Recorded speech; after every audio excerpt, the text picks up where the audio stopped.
Welcome to the Wagon Farm YouTube channel. In this video, we'll be sharing updates on our baby bunnies, the indoor growing setup, our farm-made bacon, the pigs' weight gain, and the new paddocks for the pigs. Let's see Zelda and her babies. They're 3 weeks old in this video. As you can see, they are getting big and starting to explore the rest of the hutch. These babies are also super cute and will make great pets. This gray one is Ashley's favorite and may be held prisoner and never leave the farm. You know you want one!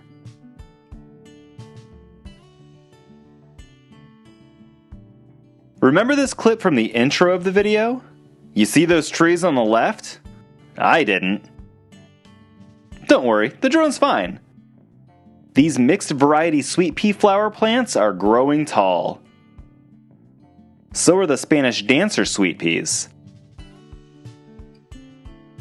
The lettuce is starting to fill out nicely.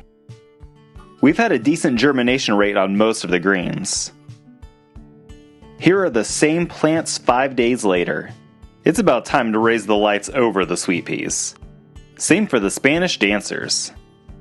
Look how full this container is now that the lettuce is getting broader. Most of the greens are reaching the lights now.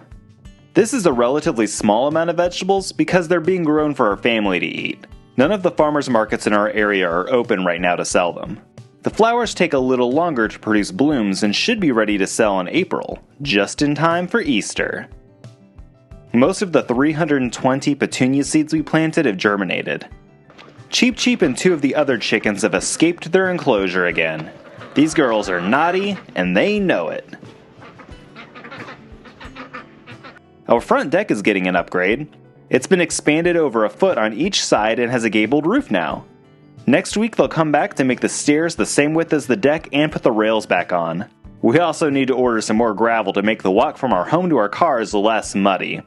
We got this outdoor storage box to keep on the deck now that it's wider. It'll be used to store our boots so we don't track mud into the house after doing work in the muddy parts of the property. Unfortunately, most of the property is mud right now.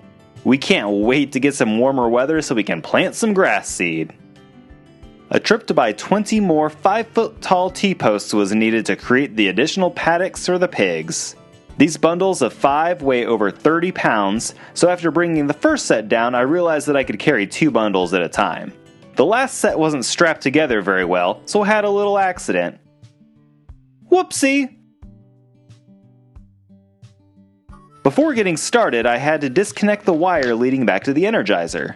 When installing our electric fence setup, we attached an alligator clip to the end of this wire to make it easy to connect and disconnect. I clipped it onto itself to keep it out of the way while I worked. In our last vlog, we installed the gates to the separate paddocks. This post needed to be pulled up and moved next to the closest gate to avoid using another T-post and insulators. Removing the insulators is pretty easy. They snap on and off with a little force on the backside.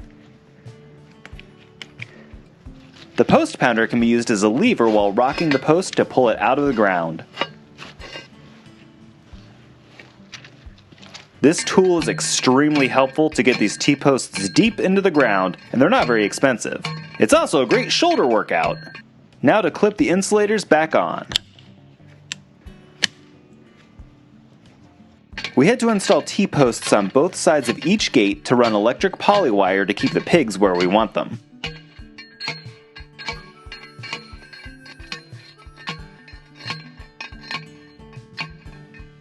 Guanciale is our most curious and friendly pig. She's going to be a great breeding sow. We got lucky with all these sweet pigs. T-posts are a little over $5 a piece, and the clip-on insulators are 21 cents each. The nail-on insulators with nails cost us 30 cents, so using a tree for a post costs 60 cents versus $6. Nails and a hammer are also a lot lighter to carry than T-posts and a pounder. This part of the property is wooded, so it's not a problem to find a tree that will make a good post. We ran the poly wire as we installed the bottom insulators to find a good height, and then nailed on the top insulator while we were there. Once the poly wire was in place, we'd grab the spool and box of supplies and search for the next tree to use as a fence post. There's something satisfying about doing this kind of work. It's very rewarding to dream up an idea and then use your hands and some simple tools to create something. We still had to install a few T-posts in some areas. When there were very uneven spots, we had to get creative to have the strands of fencing an appropriate height off the ground. That T-post was used to lower the wire where the terrain dipped low, and 3 insulators were used on this tree when the ground raised up. While the new fence was being installed, the pigs took advantage of the situation and started to explore. This area is on the western side of our property near the creek. Once the fencing is complete, this will be part of paddock 4 out of 5. They'll be allowed back here in a month and a half. While down here, we got closer to the creek and noticed something we'd never seen before. There are little fish swimming around. We never thought we'd see that.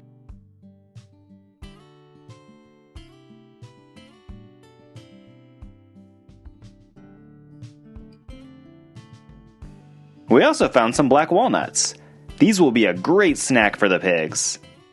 There was also some trash. The Powerade bottle has probably been out here for a few years, but this glass jar looks pretty old.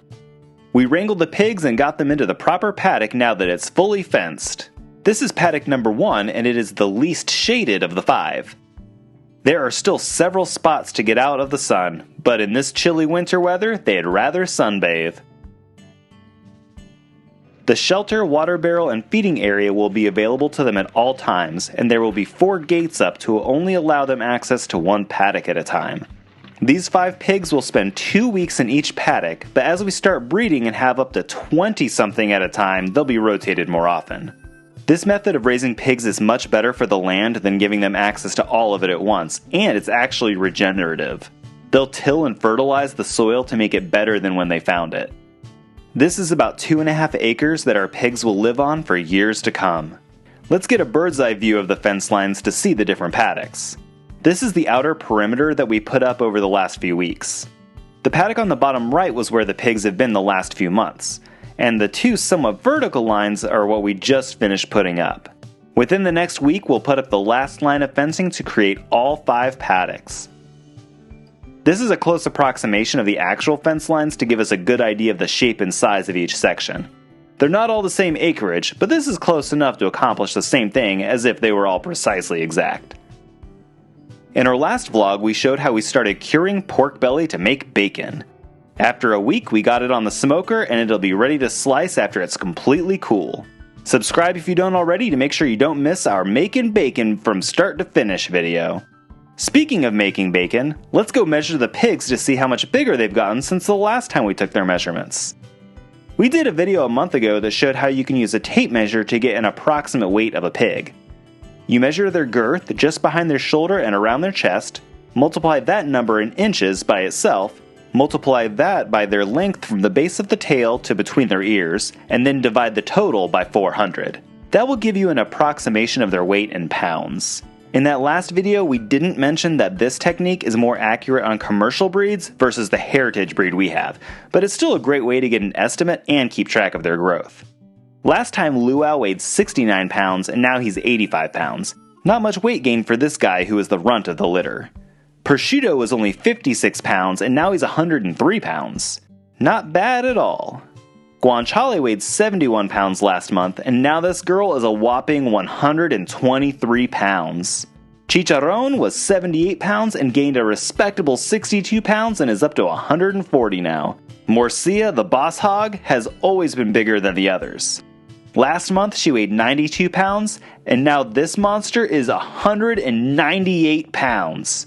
For the last month, they've been sharing about 35 pounds of swine feed each day and eating whatever they find in the woods to supplement their diet.